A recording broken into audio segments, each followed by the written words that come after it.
answer is absolutely yes. You can leverage the VA home loan benefit to help build wealth using real estate. And today is going to be a step-by-step video on how to do that, and you're definitely going to want to tune in for this. So let's get started. Today, it's going for 1.2 million, right? So extremely powerful.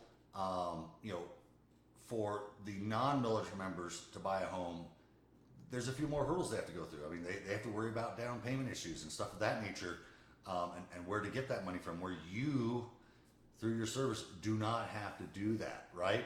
The other key, what makes that so key is the fact that you get to put zero money down, 100% financing, and you have no private mortgage insurance. On the civilian side, if they don't put at least 20% down, they do have private mortgage insurance, right?